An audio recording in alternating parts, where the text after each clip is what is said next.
on a lens of this focal length. F***ing hell, can you guys hear that?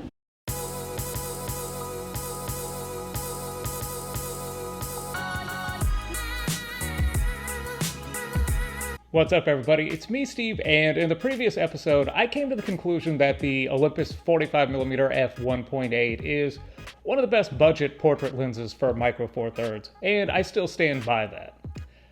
But having said that, there is somewhat of a dark horse in the running.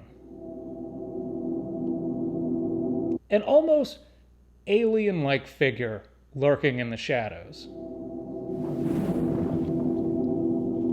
Now, when I first started getting serious about digital photography back in 2009, you basically had two camera companies. There was Canon and Nikon. Along with them, you had a handful of third-party manufacturers like Tamron, Tokina, and Sigma making lenses for the two main companies. Now, most of those lenses were pretty much okay at best, with some of them just being outright awful. For example, I had a Sigma 18-55 f2.8 that, to call it soft wide open is an understatement. It looked like, you know how in the 80s, when an actress was aging, directors would do that thing where it almost looked like they rubbed Vaseline all over the camera lens to give it that god-awful soft focus effect? This lens looked like that. Actually, that's an understatement. It looked worse than that.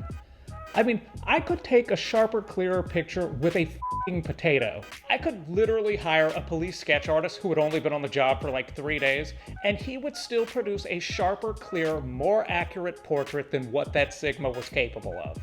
But thankfully, times change and people change, and in this case, Sigma is no different.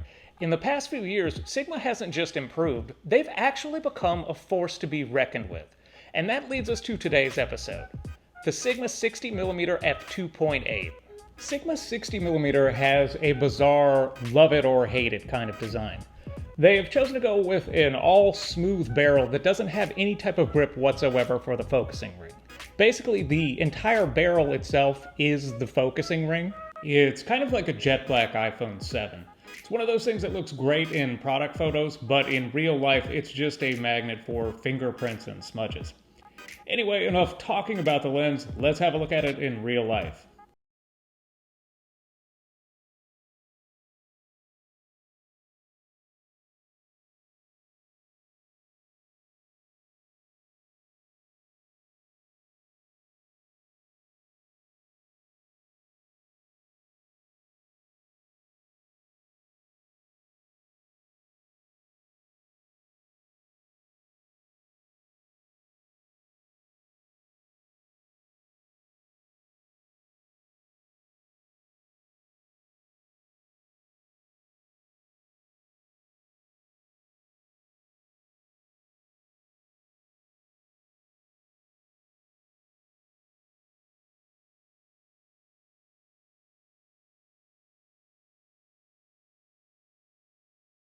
Does a relatively good job handling lens flare. So how do we feel about the Sigma 60mm? Well, one noticeable drawback is a lack of image stabilization. For a lens of this focal length, you will notice a certain amount of image shake at slower shutter speeds. For example, if you're using a flash and a Panasonic camera that doesn't support high-speed sync, you'll definitely notice that 1/160th of a second is a little bit slow if you have shakier hands. But given that, the positives far outweigh the negatives. For example, autofocus in this lens is fast and accurate in both stills and video mode. Likewise, color rendition tends to be accurate and true to what the eye actually sees in real life. And, unlike Sigma lenses of the distant past, this lens is actually sharp even wide open at f2.8. On top of all of that, the price. This lens tends to retail for around $259 new. You can find this used for as low as $159. Given that, it's hard to say no to this lens. This lens really does provide you with so much bang for your buck.